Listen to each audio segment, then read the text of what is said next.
Okay, got it. Okay. All right.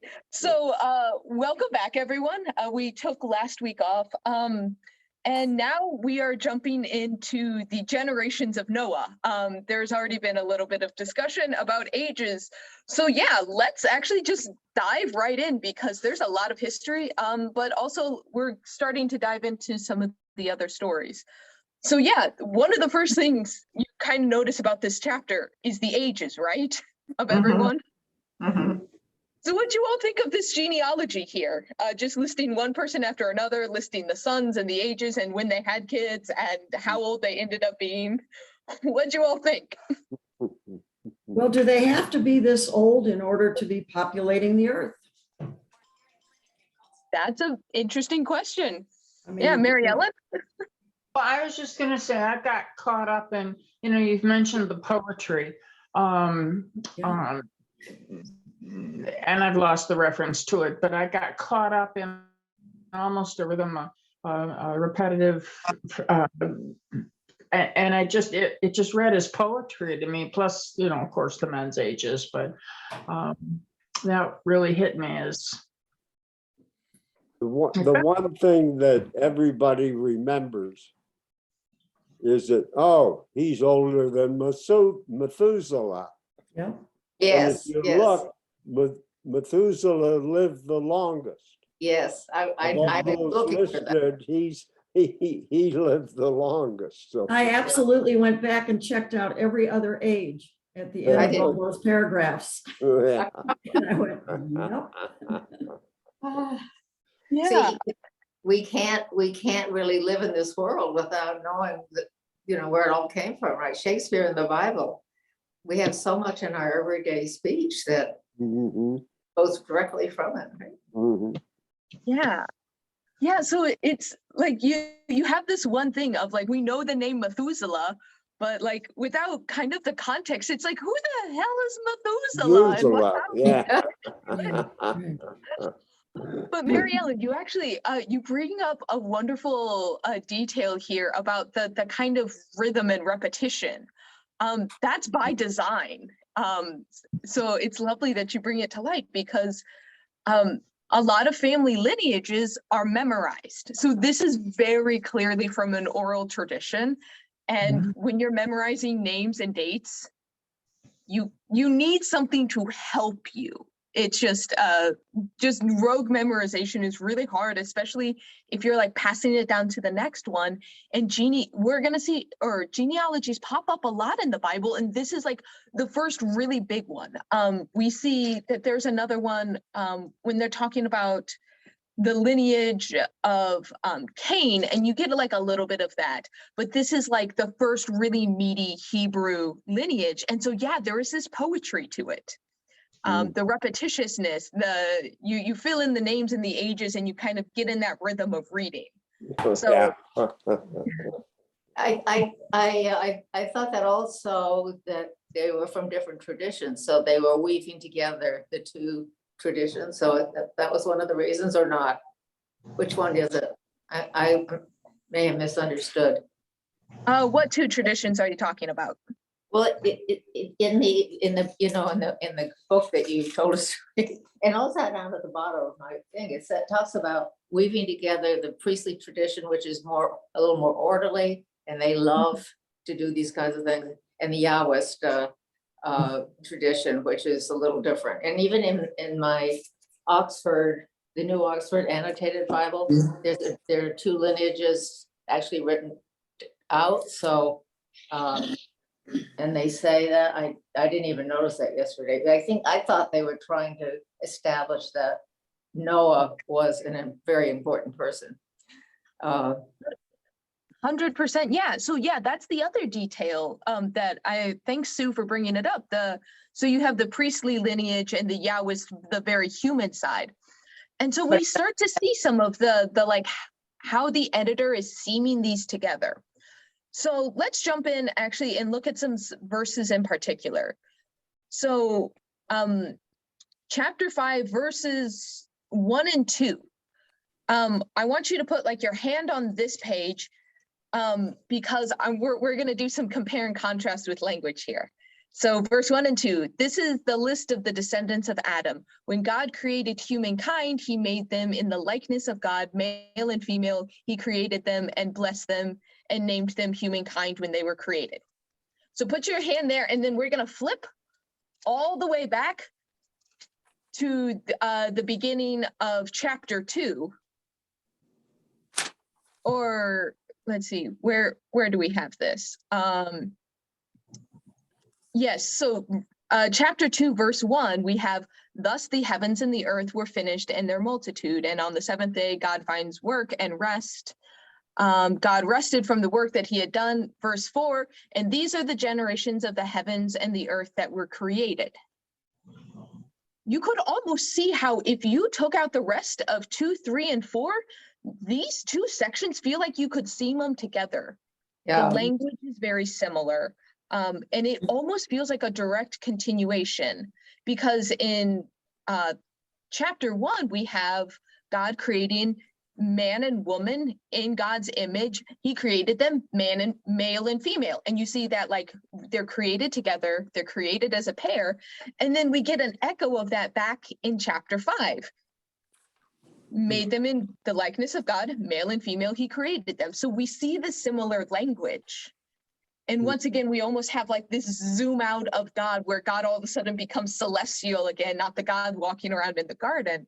And so this is where you start seeing the two traditions and kind of where the seams are between them.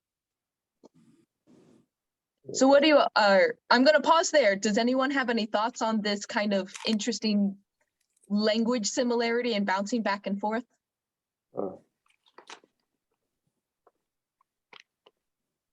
Back and forth between the two traditions, or that one? Yeah. Seeming together the two traditions. Right. So there's a few, I guess when seaming together, what you see is you can get, if you can imagine two different creation stories, and basically they're taking scissors and chopping mid-paragraph and like sticking another like newspaper clipping in. And so you can see where the original narrative may have actually continued, but we have this like pause in a different story, and then we see the language continue. So this genealogy is very much thought to be of the priestly tradition. That's kind of a continuation of the first creation story we talked about. Yes. So we're going to bounce, so it's basically, we have the priestly tradition, a little bit of the Yahwist tradition. We're going back to the priestly tradition, and then we're going to bounce right back to the Yahwist tradition. Mm-hmm. And they really, at this point, do not seem to be as different as Genesis 1 and 2. They're very different. So right. Except the names are a little different, but yeah. So when it comes a little bit later, when we're actually talking about the great floods, I guess that would be for not next week, because I have my Presbyterian meeting, so we're off next week, but the week afterwards. I'm going to help you out with this, because these traditions are literally going to be like one paragraph after another. And right. This is one where they will actually see that they're really trying to weave a bunch of stories together. And so I'm going to pause that, or we're going to look at that more next week, because you will see in the, when the actual flood comes, there's kind of this repeat of like telling the same thing in different ways, but not in like a poetic sense, but this is like a different camera angle, which is why they think multiple stories are being combined. Well, the poetic kind of repetition is usually different words.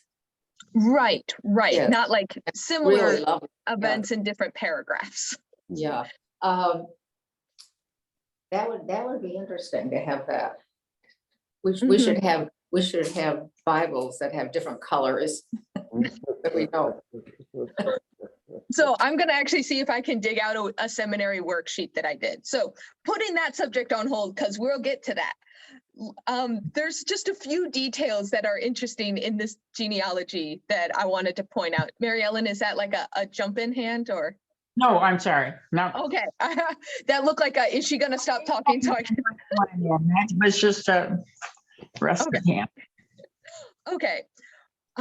So yes, in this genealogy, we have a bunch of names and dates.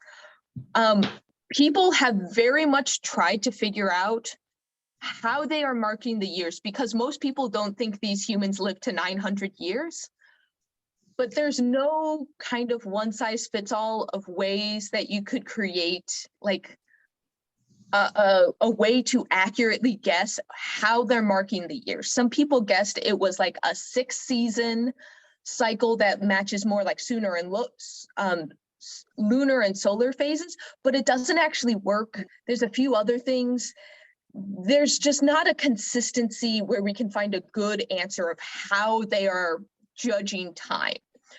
But there's a strong likelihood that these are just big numbers, because these are mythological figures and mythology just makes people into grand figures.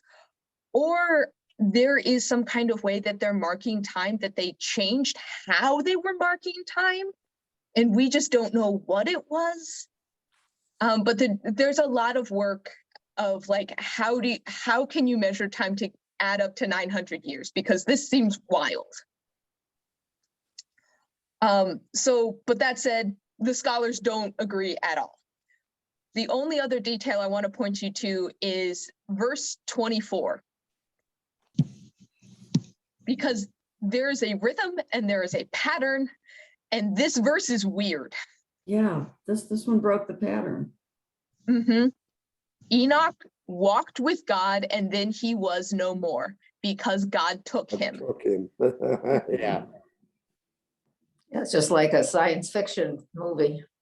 Yeah, Right. all the rest ended with, and he died. And he died, right.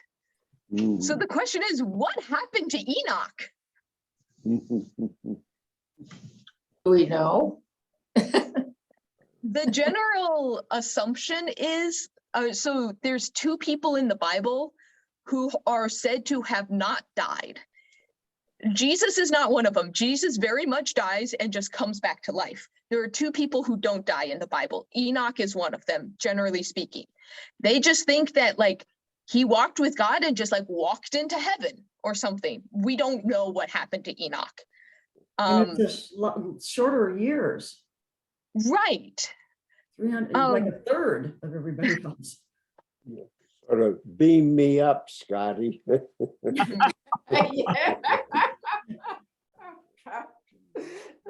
Where this comes to cultural importance, I only call this out because his name does come out in other places. So Enoch is really important in not just the Coptic tradition, but the Ethiopian Coptic traditions. And so there is like 3 or 4 books of Enoch that are not in our canon, but they are in the Ethiopian canon.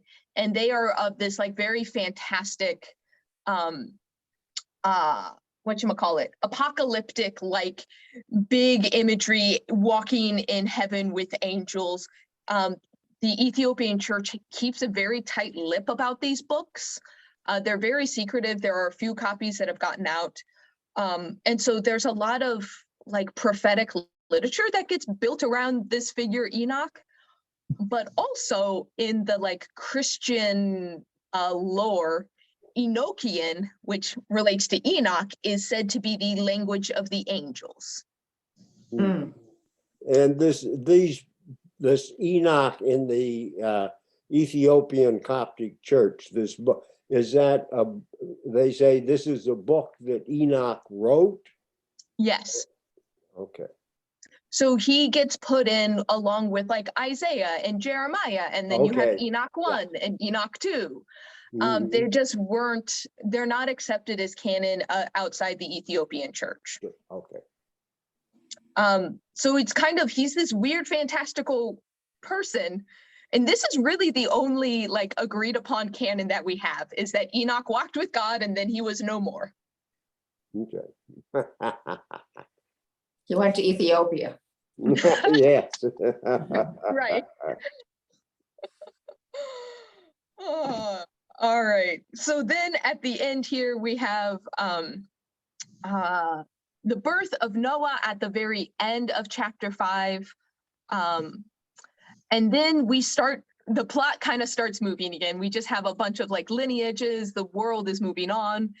We both have the family that is the descendant, the like honorable descendants, the descendants of Seth. If you remember, Seth is the third child of Adam and Eve, and you have this kind of more honorable lineage. But you also have the lineage of Cain that's growing, and whoever else Cain has found in the world. And so we see this kind of shift of these two lineages that are populating the earth right now. And then this chapter concludes with, out of the ground, the Lord had cursed this one. Which are you referring to? What do you mean? Chapter 5?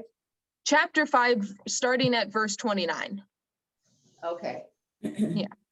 So Noah's father, Lamech, became father, and he named him Noah, saying, out of the ground that the Lord has cursed, this one shall bring us relief from our work and the toil of our hands. And so Noah, from like the very birth, is saying like, okay, there is trouble in this world, but Noah's going to be our relief. Noah's going to like change something about the world. And we have Noah becoming 500 years old, having 3 sons. Chapter ends. So Noah is officially on the scene with his family. The one notable thing is, in this whole lineage, we have no women. And I saw that.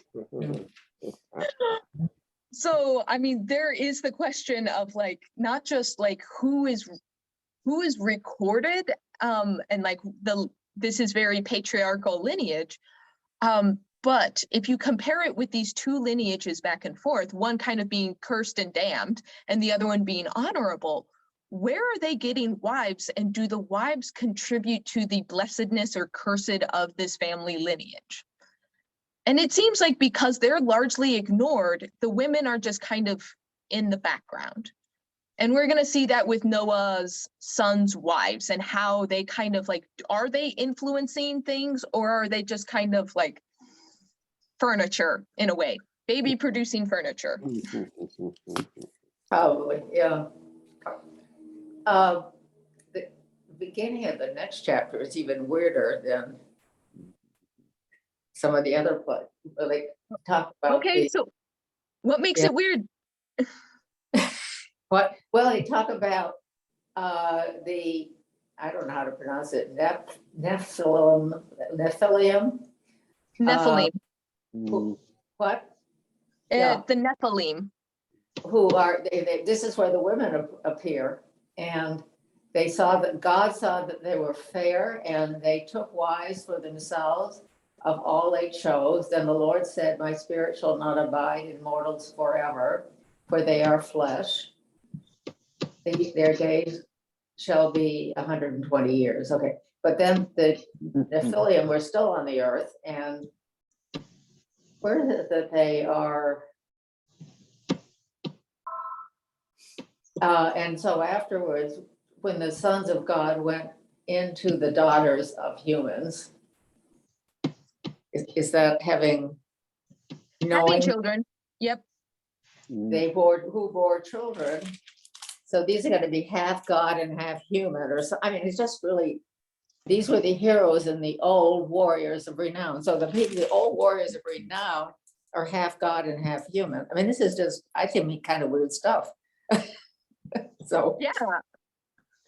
So we have two words that are not defined at all, which kind of makes you question what in the world's going on. So the first is, who are the sons of God? Yeah. Well, that comes up. So that's the first one. So what do you all think? Who are these sons of God? What like images immediately come to mind with this turn of phrase? Well, that's the way that Jesus was referred to, but that's not. Yeah, So they'd be believers, maybe. Believers? I don't know. I don't know. Well, according to this other book, the others could be the angels. Oh, the angels. Yeah. Mm-hmm. Yeah, or the angels, or we're gonna talk about the Hebrew word for angel is super weird, and we're gonna talk about the definition. There's also kind of this divine entourage, because there's more than one type of angel and there's more than one type of celestial being. The European imagination kind of boiled it down to like women in long flowing robes with wings, which is not at all what the ancient mind thought the heavenly beings were. So there's a bunch of different ones, but it does seem to be something of the heavenly host. Which is interesting because the heavenly host was not present in either of the creation stories. Mhm. Right, it's just God alone. Yeah, so now we have the heavenly host, the sons of God, and evidently women are beautiful, and even the heavenly host couldn't keep themselves away from them. And this seems to be not in the plan of God, right?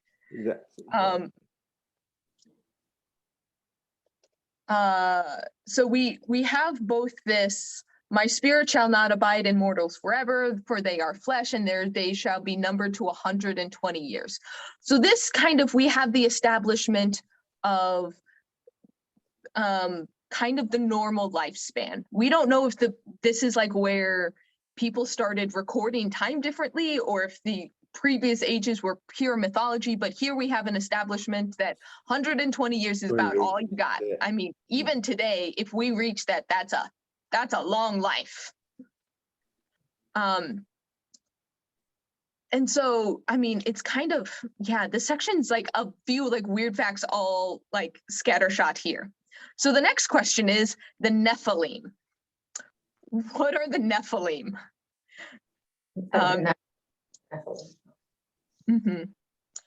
So the Nephilim are kind of considered to be giants. There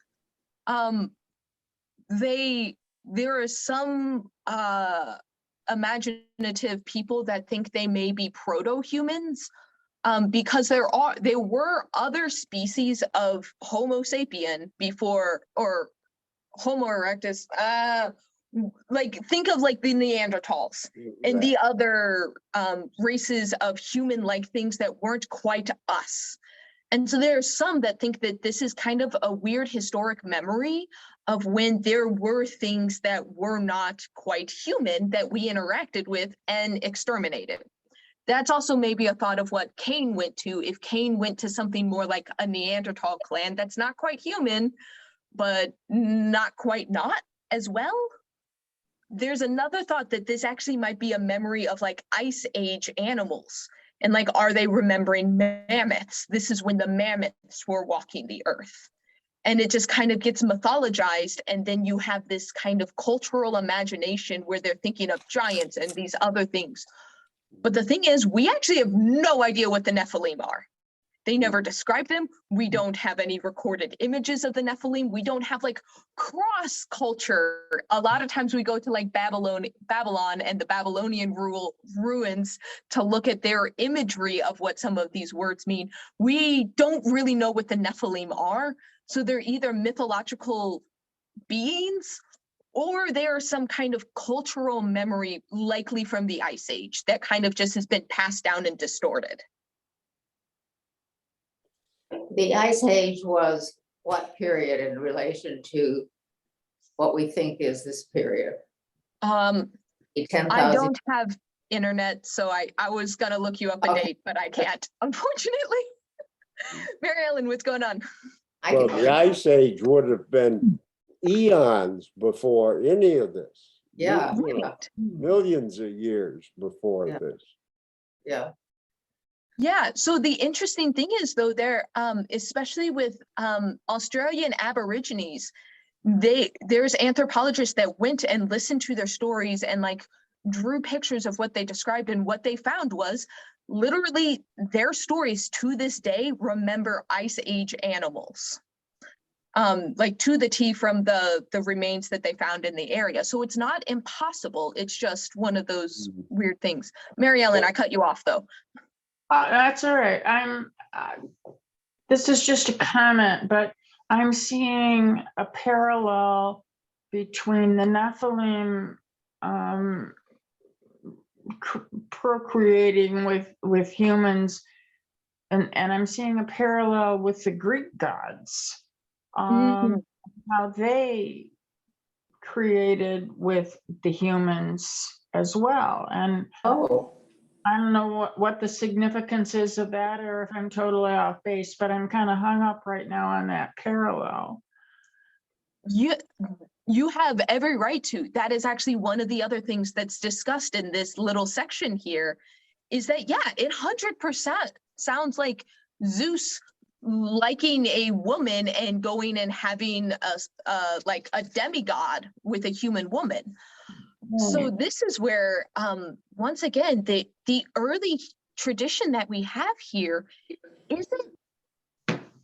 isn't as strictly monotheistic as it becomes.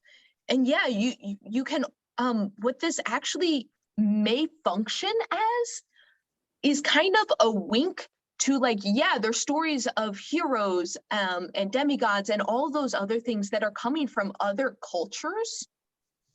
So it's not that this story is replacing all of the other cultural stories. It's actually kind of acknowledging the hero stories like Gilgamesh or the Enuma Elish. It's giving a different understanding that maybe these aren't the children of gods, but maybe the children of angels. And maybe, yeah, Gilgamesh has a place in this story. So, I mean, this is often how cultural conquest happens, is what I'm going to draw a different parallel and bring it back. This is actually what you find in the Indian pantheon. If you study Hinduism and how the evolution of gods takes place, that the locals have a god that's like supremely powerful, and an invading army comes in that has their own gods. And so they create new myths of the new gods conquering the old gods and becoming supremely powerful. And thus you take over the culture, not just by military power, but by mythology. And so you could almost see it here of the people being like, oh, yeah, we know the stories of your heroes, but your heroes are made not of gods, but of the angels of our God, because our God is actually supreme. And so it's not denying other people's stories. It's actually like contextualizing them for yourself. Yeah. So yeah, going back though, but Mary Ellen, so yeah, this of like the creation of heroes and warriors, I guarantee you that these people didn't just tell these stories because there's so much work and so much time sitting by the campfire. I guarantee you they loved hearing stories from other cultures. They just needed a way to contextualize it in their own understanding. Yeah. And true, if you are going to be a believer in that God is now going to destroy humankind, you got to have some strife. Well, where did all these bad people come from? You know, Right. You know, God made Adam and Eve, and you know, things were going downhill right after that. You know. So that's the next question I want to ask you all. So we have this kind of acknowledgement that like this was the days where things were very different than they are now. People live longer lives. We have these like warriors and heroes. We have these giants, the Nephilim, that are just unimaginable in some ways. And we have kind of these angelic demigods walking around. Why isn't the world this way today? Like, what changed?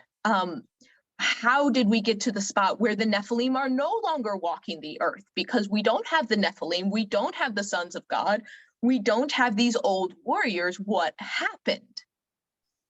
So you need some kind of transition and explanation.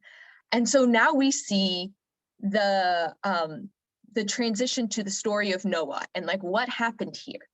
So, but my question for you all is, the world is turning wicked in some ways. God in verse 13, or wait, no, here we go. In verse 7, God says that he's sorry for creating humanity, which is really heartbreaking.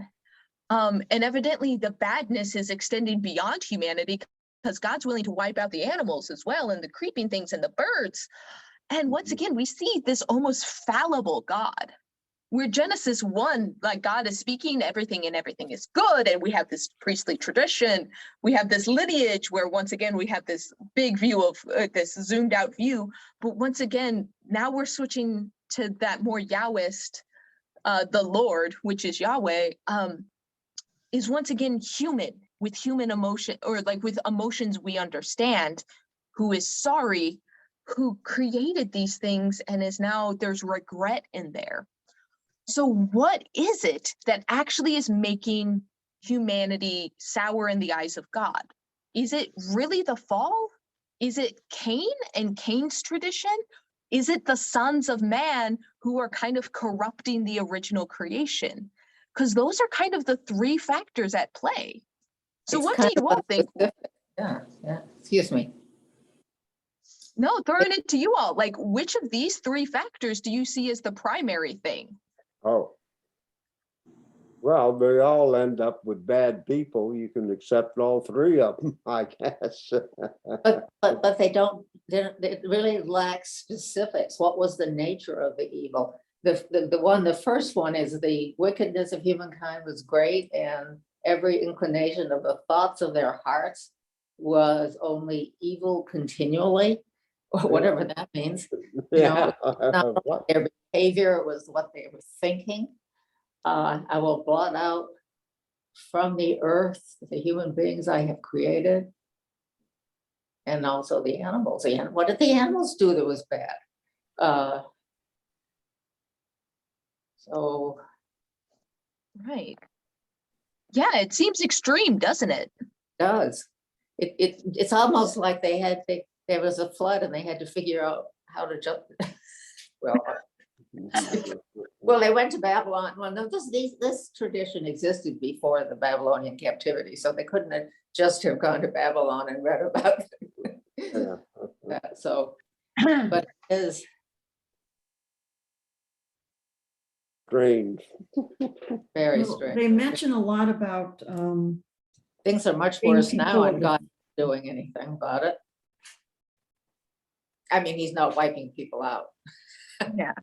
No, he's not having a giant flood. We may have an atomic bomb that would take care of it. Clay, what were you saying? well, it mentions, being flesh, being men of flesh. It also mentions seeing that the daughters were fair, and there's this idea maybe of lust and debauchery, and maybe that's what, Some of that kind of is popping out to me, maybe as the sins. Yeah. Yeah, so there is a kind of sexual nature to some of this wickedness, because we do have the sons of God who are kind of doing this act that God doesn't seem happy with, which is kind of why, like, excuse me, we see a little bit of pulling back of my spirit shall not abide with mortals forever, which in the first creation story, or no, sorry, at the end of the Garden of Eden story, God has already removed the tree of life. And so like mortals are still mortal, but there seems to be this other thing. And the sons of God who seem to be angelic, they're rebelling against God. There's something here, and it does seem to be sexual, but this is actually, for once, women aren't seen as like seductresses. They're just the sons of God are seeing them and seeing God's good creation and acting upon it. So that's the one thing that I kind of appreciate, is it's not damning the women for seducing the sons of God. The sons of God are the ones who are the active player.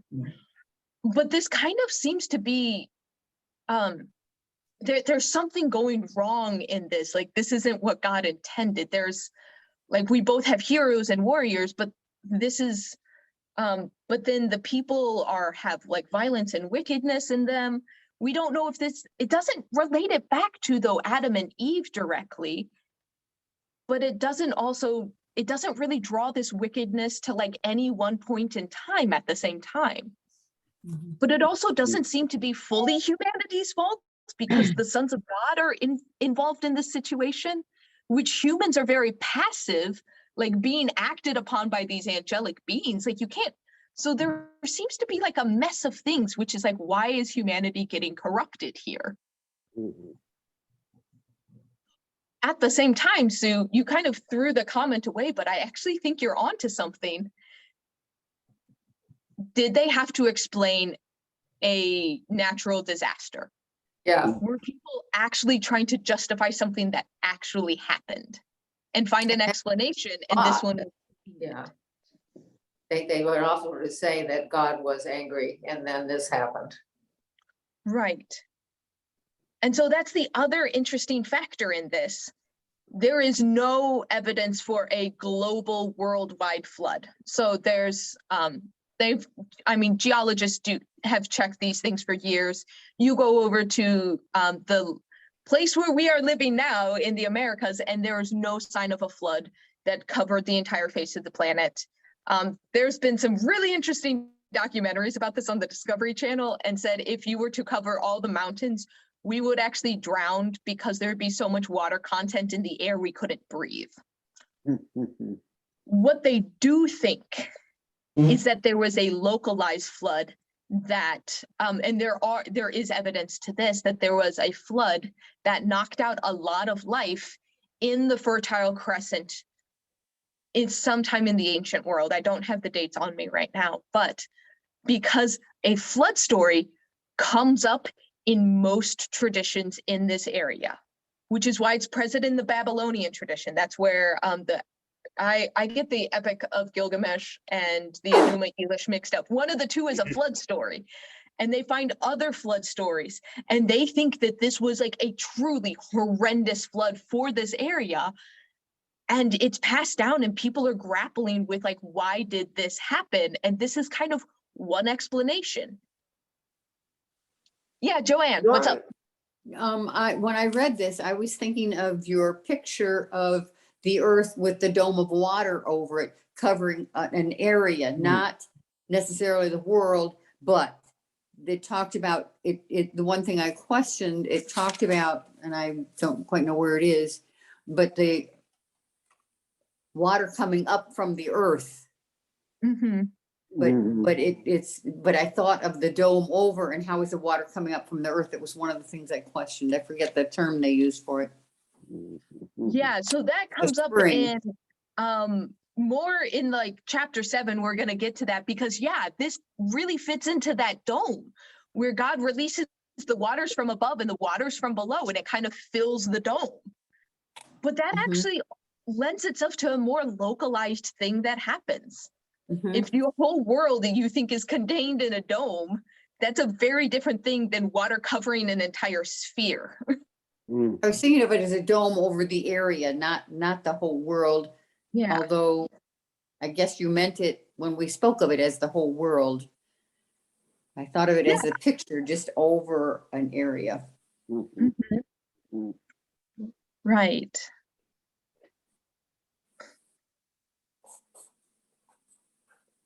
So yeah, so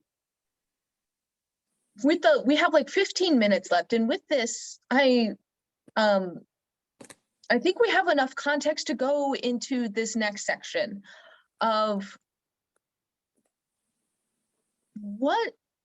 this is when people talk about the Old Testament God, I feel like they think of passages like this, where God has this kind of wrathfulness, the willingness to exterminate a lot of life and kind of like wipe the slate clean.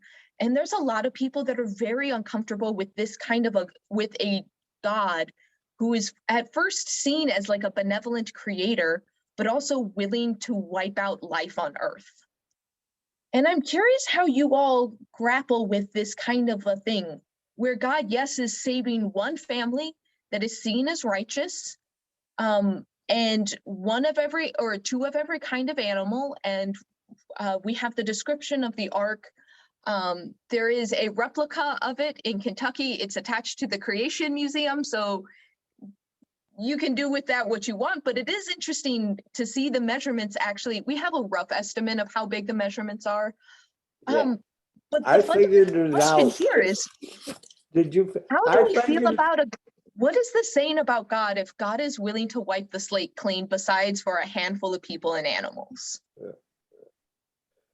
If you look up what a cubit is, it's 20 inches, which means the ark was 500 feet long and 83 feet wide, according to the measurements in that, which isn't a very big boat to put two of everything on, even if it's got 3 floors. As you said.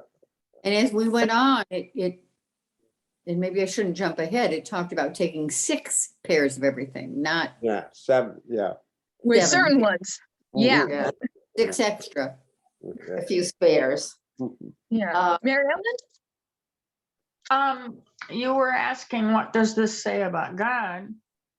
And kind of in a nutshell, it's a, you know, to me, it's like God makes mistakes. And he needs, you know, like this is a do-over. And that's kind of surprising to me because the whole idea of it, because, you know, God is perfection. God is, you know, all things good. And how did his wonderful creation go so wrong? And then he admits it and wipes it out to start over again. And, you know, in many ways, it's gone wrong again. It has many times. The fallibility of God it is something I've never considered before. Oh, Yeah. And so how does it feel to have that kind of change of perspective? Because I feel like that's not something that a lot of people are comfortable with. It's like, God's supposed to be fallible. I can see where it's in the scripture, but I'm today I'm not comfortable with it. That's No. fair. Yeah. doesn't bother me, but that's, Yeah. it's really good that he acknowledges it. You know, so many people do bad things and they never admit it. And they never make amends. And so I think the fact that God is, I mean, I don't know if anyone ever looks at this and says, oh, this is great. He acknowledges that it didn't work out and is willing to start over and make amends is what we all should be doing. So I don't have a problem with it at all. But depends on how you view God. When I was little, I thought of this man in the sky with the beard, but I don't think that anymore.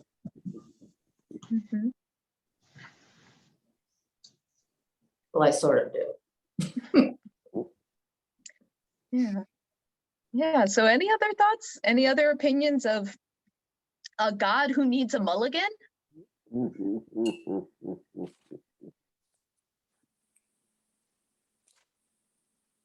Yeah.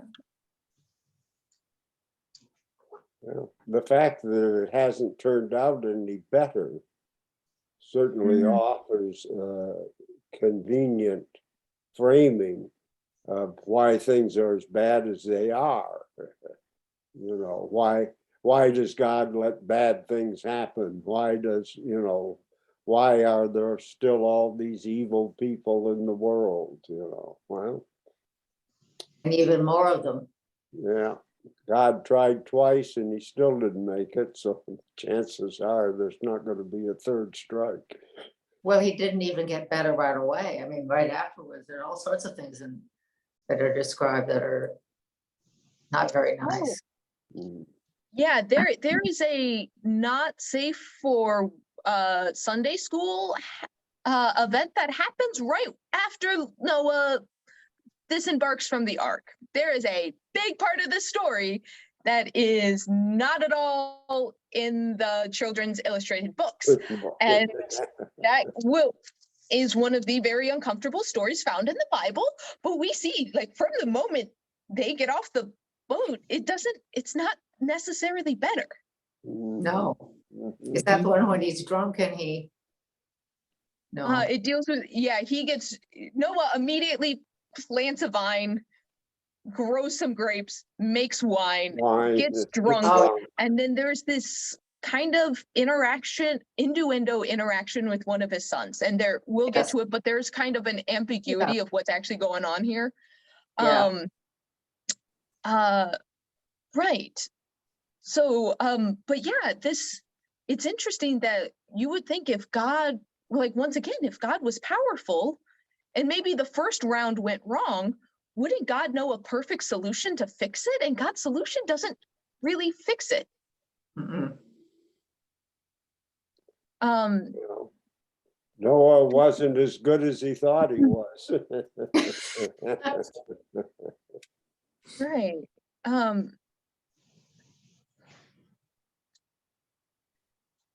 So I have one more question here.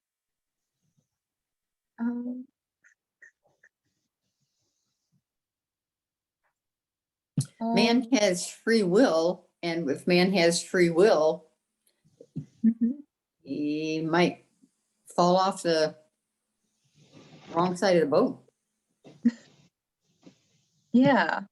And why was everybody in the world bad except Noah? So And and his wife, I guess.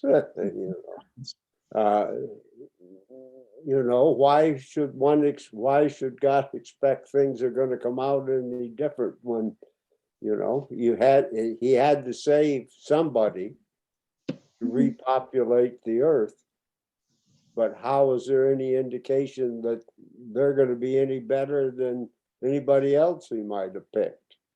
Well, I think there's the hope that it will be, because it says he's a righteous man, blameless in his generation. No, Well, there were probably lots of other people that were righteous, maybe. Yeah. So this goes back to, and this will come up again and again with how the Hebrew people talk about their lineage. This is actually why we have so many lineages. Going back to what we were talking about in the previous chapter of, there's the lineage of Cain, which are seen as bad and violent people, which are kind of the ancestors of the other tribes, which is kind of funny thinking about the fact, this is where there is not biblical consistency and we're just going to turn our eyes to them, because Cain is seen as the ancestor of a bunch of tribes that theoretically would have been wiped out, but they're not, because the tribes exist when this story is being written. So we're going to ignore that. But we see the descendants of Cain, we see them, and the way scripture talks about them is they are violent, they take after Cain, and they got worse. So Cain is the original murderer. He marries people, and his descendants are, what's the dude's name? Where he kills a dude. Lamech says to his wife that I've killed a man for wounding me. If Cain is avenged sevenfold, Lamech 77-fold. So it's one of those that Cain's line is bad and corrupted. And then we have this kind of righteous line of Seth. So like Noah is this direct descendant of like the so-called righteous people. We don't have all the family tree, but we kind of have this good lineage.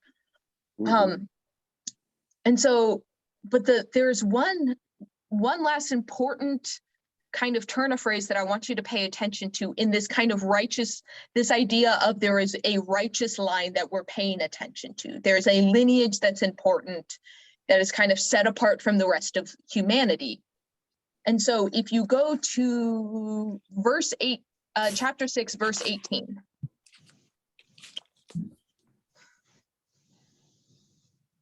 What you see here is, I will establish my covenant with you.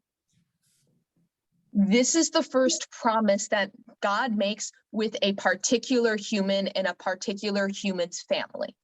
The first covenant? Okay. Okay. Right. So Abraham is not the first person that God covenants with. It's actually Noah. Noah. And so I will establish my covenant with you, and you shall come into the ark with your sons, your wife, and your sons' wives with you. And this is kind of where, once again, we see the wives kind of just be like furniture, because they're just kind of assumed in this righteous line. Mary Ellen, what's up? The word covenant. Mhm.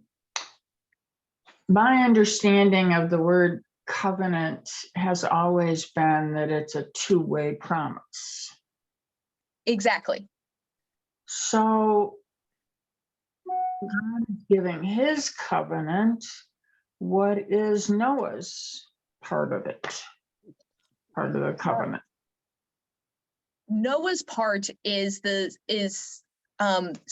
building the ark, saving a few humans and a few animals. That's Noah's like side of this.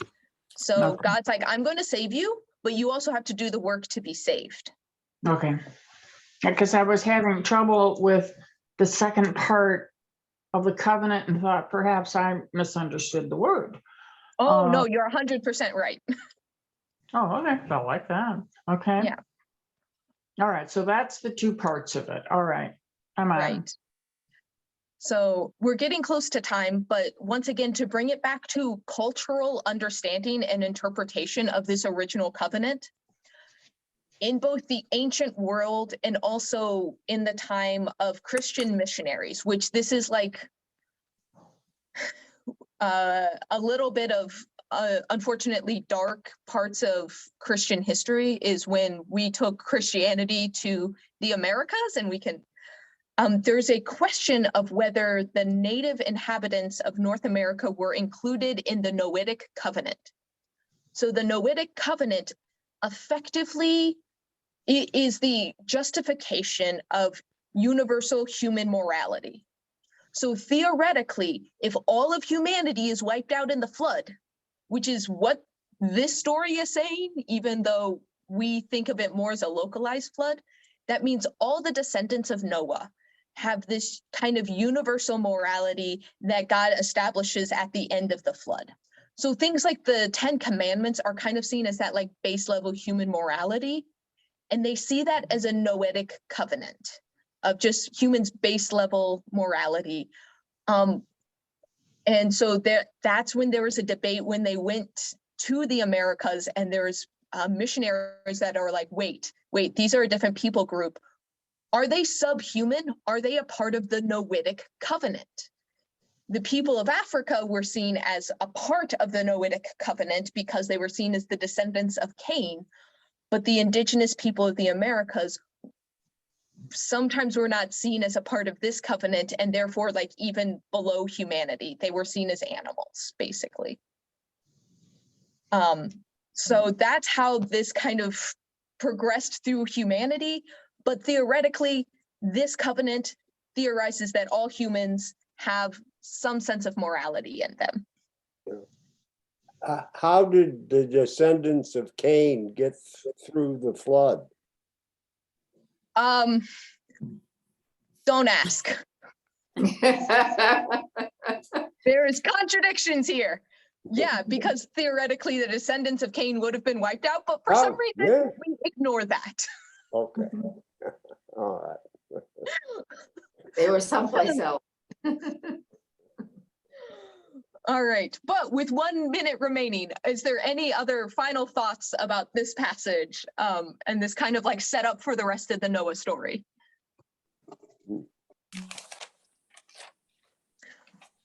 All right, if not, shall we pray us out for today?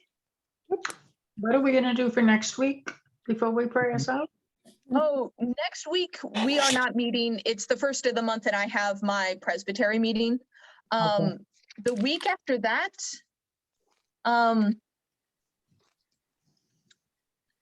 let's go ahead and read 7 and 8, and I'm going to see if I can put something together for you that it won't be for this week, but next week I'm going to try to put like a PDF together that breaks apart the different sections of the Noah story to help you all see where the story is seen together, because it really helps to have a guide of like when the perspectives are switching. Okay. 7 and 8. Okay. 7 and 8. Sound good? Yep. And I will miss that day due to an annual meeting for another club. Okay. All right. All right. So let us pray. God, we see in this story today that there is something in humanity that seems to not be living up to the beautifulness of your original creation. But God, you also have given us a story where even you yourself seem to admit that things don't always go to plan. And so give us the courage to see when we do fall short and when things don't go to plan, even when we have the best of intentions. Help us to start over when we need to. Sometimes that means, yes, changing things in our lives so dramatically that we kind of have to create again anew with only a few pieces of what our life looked like before. But God, through it all, we have your covenant that you are with us, even in the storm, even when it seems like all of humanity is wicked and not living up to your promises. Lord, help us see the rainbow at the end, that recreation is possible and that you are present through it all. We pray all these things in Jesus' name. Amen. Amen. Thank Can we say man plans and God laughs? Yes. Righty. All right. Well, take Everybody. care, everyone. I'll see you in a few weeks. Okay.